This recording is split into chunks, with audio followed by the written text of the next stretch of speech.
रामदास जी ने पीछे मुड़ करके देखा तो पता चल गया कि सैनिक आ रहे हैं। हे द्वारिकाधीश, आप ही प्रेरणा देते हो, आप ही चलने को तैयार होते हो, अपने आप पोटली भर लाते हो, खुद ही हल्के हो जाते हो। अब यहां से बचाओ मुझे, ये मार देंगे मुझको। अब रामदास जी उठाए तो ठाकुर जी इतने भारी कि उठे ही नहीं। बोले वाह, मुझे बीच नैया में फंसा के अब आनंद कर रहे हो ठाकुर जी, ये बहुत मारेंगे मुझको। द्वारिकाधीश मंद मंद मुस्काने लगे। रामदास जी ने तुरंत अंक में भर के उठाया, ठाकुर जी हल्के हो गए।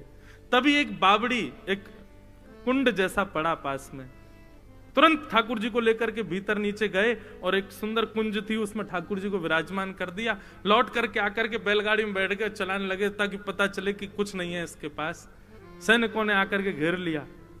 ए रामदास, तू रात भर कीर्तन करता, जागरण करता, ठाकुर जी क्या? ठाकुर जी कहाँ हैं? बोले मुझे नहीं पता भगवान, मैं तो सूर्य उदय से पहले ही निकल पड़ा, डाकोर के लिए जरूरी काम था, पहुंचूंगा 2 दिन में। तलाशी लो इसकी। पूरी बैलगाड़ी महाराज घास फूस भर रही थी, उठा उठा करके देखा, तभी ठाकुर जी की पीली पीतांबरी वहीं रह गई और वो दिख गई।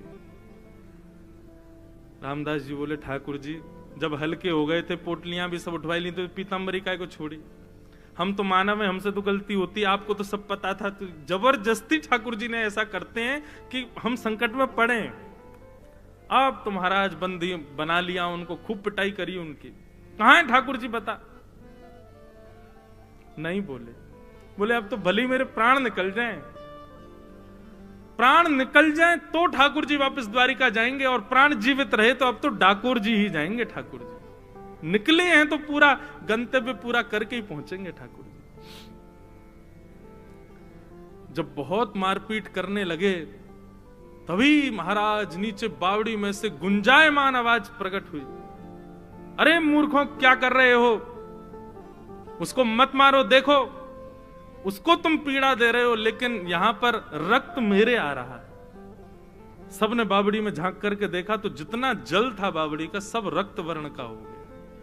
ठाकुर जी बोले मेरी आज्ञा है, वापस लौट जाओ, मुझे इनके साथ आगे प्रस्थान करने दो। सब लोगों ने सहर्ष रामदास जी को प्रणाम किया, वापस लौट गए। रामदास जी नीचे गए, ठाकुर जी को जाकर के देखा, उनके सिर से लेके पैर तक बहुत चोटें लगी थीं रामदास जी को। ठाकुर जी को जैसे ही अंक में भरा, मानो अपने चतुर्भुज को ठाकुर जी ने पूरे अंग पर ऐसे फेर दिया, और एक एक अंग जहां जहां चोट लगी थी वहां वहां का सब घाव ठीक हो गया। द्वारिकाधीश के नेत्र सजल हो गए, रामदास जी के अंक में लग गए, और बैठ करके उनकी बैलगाड़ी में सीधे ठाकुर जी विराजमान हुए। बोलो रणछोड़ राय गोपाल की। आज भी श्री डाकोर जी में द्वारिकाधीश विराजमान है, और वही रणछोड़ रूप से पहचाने जाते हैं ठाकुर जी। फिर ठाकुर जी की आज्ञा हुई, और आज्ञा से पुजारियों को अब जो विराजमान ठाकुर जी हैं, ये ठाकुर जी प्राप्त हुए। बोले ये हमारा इस रूप है, इनको यहां विराजमान करो। और पूर्व के द्वारिकाधीश जी डाकोर जी में विराजमान हो गए। तो ये जड़ ठाकुर जी नहीं कर सकते, ये चैतन्य ही करेंगे। इसलिए दर्शन में पहली विधा है सत्य, दूसरा है चैतन्य, और तीसरा आनंद। ठाकुर जी के सन्मुख बंधुओं को भी रोते हुए मत जाया करो। वो बात अलग है कि आपके अपने आप सहर्ष आंसू आ जाएं, लेकिन आंसू भी 2 रूप में आते हैं। एक आवे ठाकुर जी की याद में, और दूसरे आ रहे हैं अपने आर्तों की वजह से। तो आर्तों वाले आंसू कभी ठाकुर जी के आगे नहीं। ठाकुर जी के प्रेम लक्षणा भक्ति के आंसू अश्रु नेत्रों में आ जाएं, अच्छा है, लेकिन अपने आर्तों से दुखी होकर के ठाकुर जी के आगे कभी नहीं रोना चाहिए। क्यों? वे आनंद उनको प्रिय है। ठाकुर जी के आगे जाओ, नाचते गाते जाओ, उछलते कूदते जाओ, अपनो हुलिया ऐसा बना के जाओ कि ठाकुर जी को सुख मिले। हमारे वृंदावन के हरिदास सिंह ने देखो, सुंदर ब्रजरज नाक पे, मुंह पे, आंख पे, सब जगह लगा लेंगे, ऐसा रूप बना करके जावे ठाकुर जी के आगे कि ठाकुर जी को अच्छा लगे, ठाकुर जी को हंसी आवे, ठाकुर जी भी आनंदित है जाएं। आनंद रूप में ठाकुर जी के आगे जाना चाहिए। प्रसन्न हासारुणलो चलो लसत, अपने आर्त दुख और चेहरे पर सुकड़न लेके ठाकुर जी के आगे कभी मत जाना भैया। खूब मदमस्त होकर के जाओ, लाल जी भी आपको देख करके आनंदित हो जाएं। ये 3 प्रकार दर्शन में रखो, तब ठाकुर जी का साक्षात्कार होगा। सच्चिदानंद रूप, सत्य, चैतन्य और आनंद। सच्चिदानंद रूपाय विश्वोत्पत्त्यादि हेतवे, विश्व की उत्पत्ति, प्रलय और संहार के जो हेतु हैं, तापत्रय विनाशाय, 3 प्रकार के तापों का विनाश करने वाले श्री कृष्णाय वयं नमः, ऐसे श्री कृष्ण को हम बारंबार प्रणाम करते हैं। बंधुओं, ये द्वारिका जो भूमि है ना, ये सतयुग से विराजमान है। बहुत प्राचीन महात्म है द्वारिका का। सरयाती नाम के एक राजा थे, और सरयाती राजा जो थे वो एक छत्र सम्राट थे पूरी पृथ्वी के। लेकिन इस बात का उनको बड़ा अभिमान रहता कि जहां तक पृथ्वी है वहां तक मैं राजा हूं। तो सरयाती के जो पुत्र अनर्त थे वो सत्संग आदि में जाते थे। वे आकर के पिताजी से कहते, पिताजी ये अभिमान आपको नहीं करना चाहिए कि आप एक छत्र सम्राट हो, पूरी पृथ्वी के राजा हो। एक छत्र सम्राट, पूरी पृथ्वी के राजा तो केवल और केवल ठाकुर जी, ये पूरे ब्रह्मांड के राजा वो हैं। आपको कृपा करके ठाकुर जी ने यहां पर विराजमान कर दिया, पर इसका अहंकार आपको नहीं होना चाहिए। इस बात से दुखी होकर के सरयाती राजा ने उनको अपने भवन से निकाल दिया और बोले, सुन, जहां मेरा राज्य ना हो अब तू वहीं जाके रुकना, क्योंकि उसके अलावा तू कहीं भी रुका तो मेरे सैनिक तुझको मार देंगे। क्यों, पूरी पृथ्वी के राजा थे वो। ठाकुर जी का स्मरण करके और अनर्त सरयाती के पुत्र निकल पड़े। चलते चलते चलते चलते चलते चलते चलते चलते चलते चलते सौराष्ट्र में आए, इसी भूमि पर। और ऐसी शास्त्र आज्ञा थी कि एक छत्र सम्राट पूरी पृथ्वी का राजा हो सकता है, लेकिन जहां भी समुद्र और समुद्र की लहरें जहां तक आती हैं वहां राजा का साम्राज्य खत्म हो जाएगा। तो यहां चलते चलते गोमती जी के तट पर जाकर के जैसे ही सागर में जहां गोमती जी मिल रही हैं, इस स्थान पर पहुंचे। पूरा बंजर था, यहां कुछ भी नहीं था, और समुद्र की लहर जहां तक आती है वहां आकर के अनर्त आकर के खड़े हो गए और आकर के सैनिकों से बोले, अब आप मेरा स्पर्श नहीं कर सकते।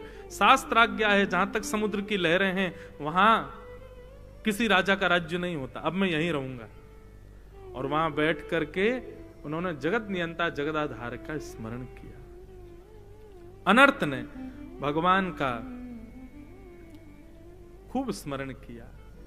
ठाकुर जी इतने प्रसन्न हो गए अनर्त के भाव से कि समुद्र को आज्ञा की कि आप अब बीच से कुछ पृथ्वी अंश छोड़ दो।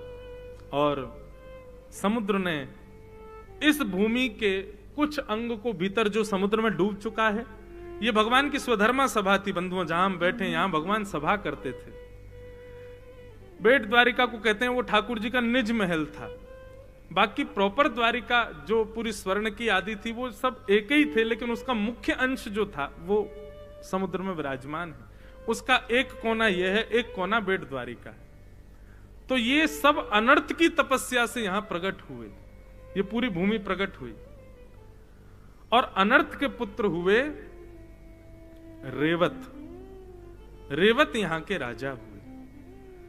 वही रेवत राजा ने अपनी पुत्री रेवती का विवाह श्री बलराम जी के साथ में किया और बलराम जी को दहेज में ये नगरी प्रदान की, द्वारिका।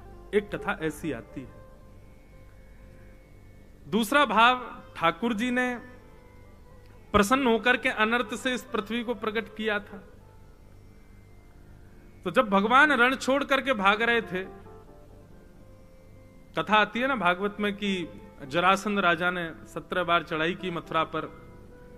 18वीं बार चढ़ाई करने लगे तो ब्राह्मणों को अनुष्ठान में बैठा करके आए। तब भगवान बोले कि भैया ब्राह्मणों का अनुष्ठान व्यर्थ हो जाएगा, इसके लिए हमको रण छोड़ के भागना पड़ेगा। तो कहां जाएं? बोले कि सतयुग में अनर्थ की तपस्या से हमने समुद्र के बीच में एक टापू प्रकट किया था। विश्वकर्मा से कहकर के भगवान ने कहा उसी टापू पर एक नई नगरी विराजमान करो, और वहां पर ये नगरी विराजमान हुई। रण छोड़ करके कृष्ण बलराम दोनों यहां पधारे। प्रवेश करते ही बलदाऊ जी बोले, लाला नगरी तो मिल गई, अभी आपको नामकरण कहा करें? संतन से, वैष्णवन से, गुरुजनन से नामकरण कराना चाहिए। ठाकुर जी बोले, चिंता मत करो, ब्रजवासीन से बड़ो कोई संत ना, ब्रजवासीन से ही नामकरण कराएंगे। सोते हुए मथुरा वासियों को सबको रात रात में लेकर के द्वारिका आ गए। रात में सोए थे, मथुरा में पहुंच गए सब द्वारिका। जैसे ही सुबह उठे महाराज, नए भवन, नए नगर, नई खिड़की, नए द्वार, सब कुछ नया। तो सब उठ करके चिल्लाने लगे, द्वारिकम द्वारिकम, हमारे द्वार कहां गए, द्वार कहां गए, हमारे द्वार कहां गए? भैया सब बदल गया। तो द्वारी द्वारी कम ब्रह्म इति द्वारिका, द्वार कहां है, द्वार कहां है, द्वार कहां है? जब ब्रजवासियों ने चिल्लाना प्रारंभ किया, ठाकुर जी बोले, दाऊ दादा नगरी को नामकरण है क्यों? ब्रजवासीन के द्वारा, और नगरी को नाम होगा द्वारिका। बोलो द्वारिकाधीश की। तो वैसे तो द्वारिका के 2-4 लोग यहां बैठे हैं, लेकिन द्वारिका नगरी को भी नामकरण ब्रजवासीन नहीं किया है। हम ब्रजवासीन ने या नगरी को नामकरण द्वारिका किया। और दूसरा भाव यह है भैया, जहां हर द्वार से ठाकुर जी का मंदिर दिखता है, किसी भी होटल में रुक जाओ, किसी भी घर चले जाओ, किसी की भी छत पर खड़े हो जाओ, हो ही नहीं सकता कि आपको द्वारिकाधीश का शिखर ना दिखे। हर स्थान से, हर घर से द्वारिकाधीश दिखते हैं। उसी को द्वार, हर द्वार से चतुर्भुज नारायण दिखे, ब्रह्म दिखे, उसको द्वारिका कहते हैं। ऐसी द्वारिका नगरी। बंधुओं, स्कंद पुराण में वर्णन आता है, अब ट्रेन से जो लोग आए उनको पता है कि नहीं, पर गाड़ी से जो लोग आए वो भी दिन में आए, उनको जरूर पता होगा। करीब करीब 10 से 12 किलोमीटर दूरी से ही द्वारिकाधीश जी की ध्वजा दिखने लग जाती है। छोटी सी मंदिर और ध्वजा दिखने लग जाता है दूर से ही। स्कंद पुराण में है कि जहां से भी ठाकुर जी की, द्वारिकाधीश जी की ध्वजा दिखे, उस परकोटे में यदि किसी के भी प्राण निकले, चाहे वो जीव हो, जंतु हो, चींटी हो, मच्छर हो, मानव हो, उस क्षेत्र में यदि उसके प्राण निकलते हैं तो वो प्राण त्यागते ही उसकी आत्मा शंख चक्र गदा पद्म चतुर्भुज रूप धारण करती है और भगवत धाम को निश्चित